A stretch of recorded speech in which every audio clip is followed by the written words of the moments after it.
chiffres à l'appui, vous allez voir que c'est 31,8 si je ne me trompe pas, sur 100. Nous sommes très loin, très loin. Donc nous sommes très loin. Et là, vous allez remarquer que même aujourd'hui, vous allez voir, il y a les débats sur la reddition des comptes.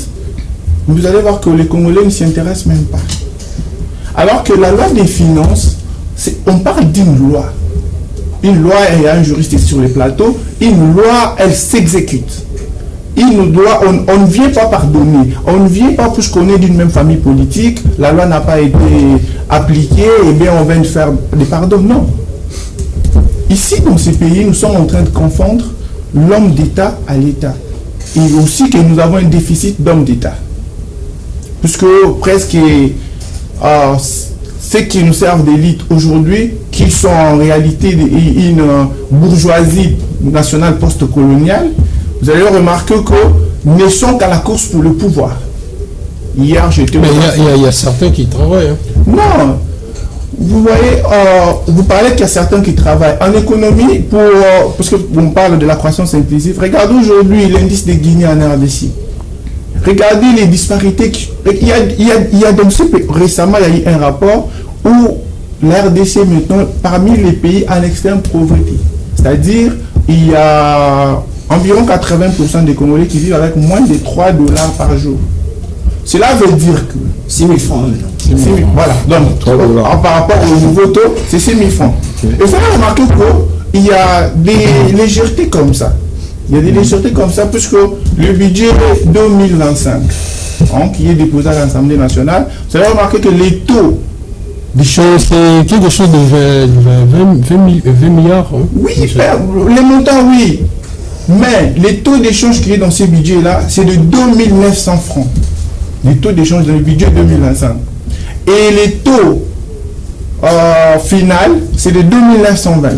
Aujourd'hui, nous sommes autour de 2240 selon l'indicatif BCC. Est-ce que là, nous sommes sérieux vraiment sur la gestion des finances publiques? Puisqu'il ne faut pas oublier qu'il y aura des impôts à payer.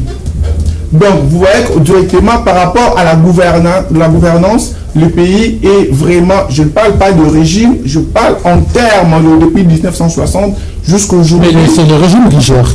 Quand même. Non, mais on n'a pas que le régime actuel qui a commencé avec les Congos. Les Congos est plus grand que nous parlons maintenant du Congo. Nous parlons maintenant. Maintenant, par rapport aux indicateurs, on ne peut pas s'hasarder pour dire que le Congo est bien géré. Je vous donne un autre indicateur. C'est l'IDH, l'indice de développement humain. Les Congo est autour de 0,522. 0,522, puisque l'IDH varie de 0 à 1. Nous sommes à 0, donc nous sommes classés parmi le pays avec l'IDH plus faible.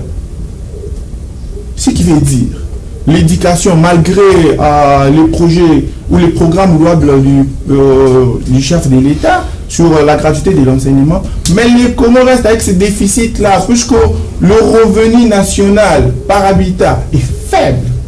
Et tous ces problèmes-là, si on veut les résoudre, en tout cas, la formule magique n'existe pas. Mais ce qui existe, ce n'est que la lutte contre la corruption.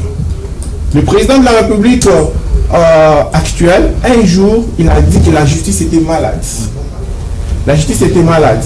Vous avez remarqué que depuis que le président a dit, le président n'est jamais revenu pour dire que la justice était maintenant guérie. Étant donné que c'est l'autorité. Ah, vous voulez qu'il puisse revenir, mais quand même, il y a c'est l'autorité supérieure du pays. Il y a eu les états généraux. Non, c'est l'autorité supérieure du pays. Le chef de l'État a clairement dit devant les caméras du monde entier que la justice congolaise est malade. Si l'on veut avancer dans ces pays, il faut d'abord la lutte acharnée contre la corruption. La lutte acharnée contre la corruption, la bonne gouvernance, et ce sont toutes ces politiques-là qui, normalement, vont régler cette question-là. Mais ce que j'ai toujours dit, vous avez remarqué même sur mes posts sur Facebook, j'ai toujours dit, on ne doit pas s'hasarder à régler les problèmes structurels de notre économie par des politiques juste conjoncturelles. On peut prendre des politiques conjoncturelles pour régler des déséquilibres, oui bien sûr, mais regardons-nous en face. Le Congo a besoin de diversifier son économie. Moi, j'ai passé beaucoup de mon temps dans les grands bancs de Bundu. Vous allez remarquer que lorsque vous quittez la ville de Tengue, jusqu'à arriver à Mongata, à la porte de Kinshasa, mais c'est la savane. Et personne n'y est. Bon, il y a personne n'y est, je parle en termes de création, en termes de la valeur. Mais il y a des habitations quand même. Il y a des habitations, mais il y a tout un champ qu'on peut produire. Thomas Sankara disait, il faut qu'on produise ce que l'on consomme, et que l'on consomme ce que l'on produit. Nous, Congolais, nous consommons généralement les riz, les maïs, soja et tout ce qui va avec.